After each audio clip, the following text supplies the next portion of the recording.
Study IQ IAS, अब तैयारी हुई अफोर्डेबल। नमस्कार दोस्तों चंद्रयान 3 मिशन का क्या हुआ? आप में से कई लोग सोच रहे होंगे, क्यूरियोसिटी होगी कि आखिरकार जो लैंडर था, जो लैंड किया था, क्या वो अब खत्म हो चुका है? क्या जो प्रज्ञान रोवर जिसने कुछ डिस्टेंस कवर किया था, क्या अब वो कभी नहीं उठेगा? ये आप देख सकते हो, जो लेटेस्ट हेडलाइन आ रही है, ISRO Chandrayaan 3 does not wake up as hope dims for Vikram and Pragyan. तो इसके बारे में आपको डिटेल से बताऊंगा कि अभी लेटेस्ट चीजें क्या हैं, आगे क्या होने वाली हैं, मतलब कि अभी तक का अपडेट, साथ ही साथ यहां पर इसरो ने इसको लेकर क्या कहा है, आगे क्या हो सकता है, काफी कुछ जानने को है। चलिए आगे बढ़ते हैं, लेकिन उससे पहले ध्यान रखिएगा, आप में से जितने भी लोग यूपीएससी 2024 की प्रिपरेशन कर रहे हैं, हमारा 3 दिन का जो सेल है वो स्टार्ट हो चुका है, जिसके तहत आप प्रीलिम से लेकर इंटरव्यू तक की पूरी तैयारी इन तीनों में से किसी भी बैच में कर सकते हैं। हमारे वेबसाइट ऐप पर जाइए, कमेंट सेक्शन में इसका लिंक है, वहां पर जाकर यूज करिए कोड अंकित लाइव। ये कोड इस्तेमाल करने से आपको मैक्सिमम डिस्काउंट मिलता है और आप इन सभी के जो बेनिफिट्स हैं वो आप उठा पाते हैं। और इसके अलावा अगर आप एमसीक्यूज अटेम्प्ट करना चाहते हैं तो मेरे इंस्टा पेज पर जा सकते हैं, वहां पर स्टोरीज में जितने भी एमसीक्यूज हैं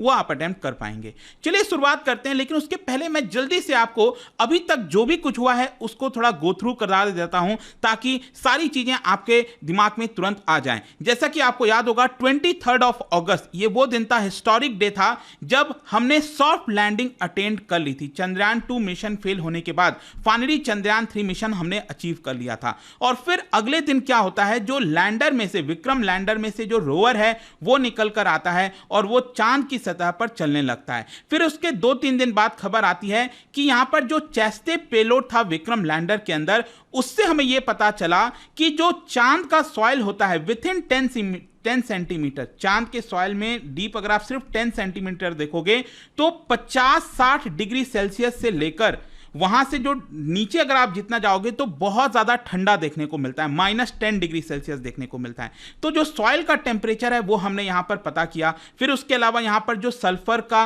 प्रेजेंस है चांद पर वो हमने देखा, और भी कई सारे जो माइनर मिनरल्स वगैरह हैं वो सारी चीजें हमें पता चली। और फिर इसके अलावा यहां पर जो सेस्मिक मूवमेंट है वो 30 अगस्त को पता चला था। सेस्मिक कहने का मतलब यह है कि विक्रम लैंडर में ये पेलोड लगा हुआ था, और जब प्रज्ञान रोवर चल रहा था चांद की सतह पर तो उससे जो भी कंपन महसूस हो रही थी वो यहां पर डिटेक्ट हो रही थी। लेकिन उसके अलावा भी जो नेचुरल सेस्मिक मूवमेंट है, मतलब कि जैसे धरती पर भूकंप आता है तो कुछ वैसे ही वहां पर जो मूवमेंट है चांद की सतह पर वो भी ऑब्जर्व किया गया, जो पहले इस तरह उतना हमें देखने को नहीं मिलता है। और फाइनली आगे क्या होता है कि जो लैंडर है विक्रम लैंडर, उसको सितंबर 4 को स्लीप मोड में डाल दिया गया, और जो प्रज्ञान रोवर था उसको 2 सितंबर को स्लीप मोड में डाल दिया था। इनफैक्ट आपको मैं दिखाता हूं इस मैप के माध्यम से, ये जैसा कि आप देख सकते हैं शिव शक्ति पॉइंट है। तो शिव शक्ति जो पॉइंट है विक्रम लैंडर, इसने एक और चीज अचीव किया था कि लैंड होने के बाद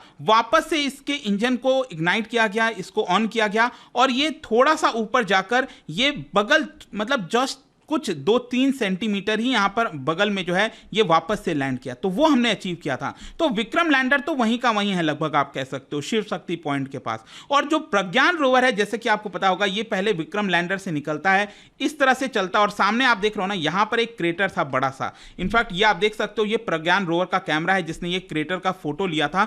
तो ये गड्ढा था, बहुत ज्यादा बड़ा गड्ढा था, जिसकी वजह से इसरो के साइंटिस्ट ने डिसाइड किया कि इसको वापस हम यूटर्न लेंगे यहां से, और यूटर्न लेके आप देख सकते तो इसका जो पाथ है कुछ इस तरह से आपको देखने को मिलता है। और ये जो टोटल डिस्टेंस मैंने आपको बताया ये लगभग 100 मीटर के आसपास था। तो प्रज्ञान रोवर बेसिकली यहां पर खड़ा हुआ है, ये प्रज्ञान रोवर का अभी प्रेजेंट ये आप देख पा रहे हो, और यहीं पर है प्रज्ञान रोवर, ये स्लीप मोड में डाल दिया गया था, और विक्रम लैंडर ये भी स्लीप मोड में डाल दिए गए थे। अब क्वेश्चन ये है कि आगे क्या, अब हो क्या रहा है, खबर क्या आई है? देखो, इसरो के जो साइंटिस्ट हैं उनका ये कहीं ना कहीं होप था, आशा थी कि बेसिकली क्या है कि जो हमने साउथ पोल पर इसकी लैंडिंग कराई है, 14 डेज के बाद वापस से वहां पर जब दिन होगा, क्योंकि जैसे धरती में तो क्या होता है 24 आवर्स में आपको पता है कि दिन और रात दोनों आपको देखने को मिल जाते हैं, लेकिन चांद पर ऐसा नहीं है।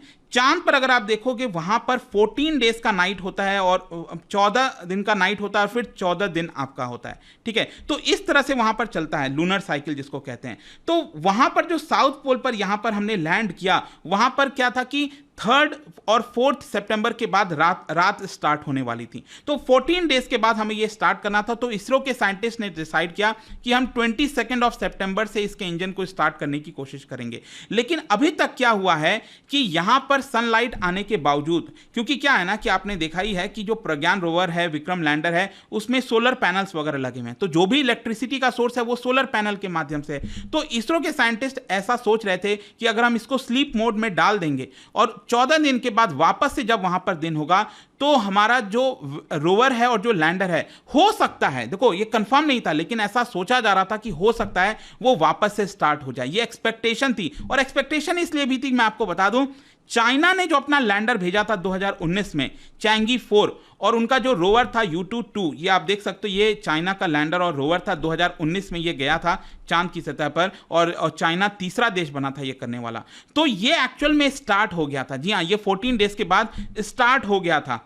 लेकिन अभी अगर आप देखोगे यहां पर इसरो का जो बयान आया है, उनका यह कहना है कि नहीं, ये अभी तक हम कम्युनिकेट करने की कोशिश कर रहे हैं। ये आप देख सकते हो, efforts have been made to establish communication with Vikram, लेकिन as of now no signals have been received from them, ऐसा बोला गया है। लेकिन साथ ही साथ आपके मन में एक और क्वेश्चन आ सकता है कि जो हमारा विक्रम लैंडर और रोवर है, क्या ये एक्चुअल मतलब क्या उसको इस तरह से बिल्ड किया गया था कि वो यहां पर इसको अचीव कर ले, मतलब वापस से स्टार्ट हो जाए? देखो ऐसा नहीं है।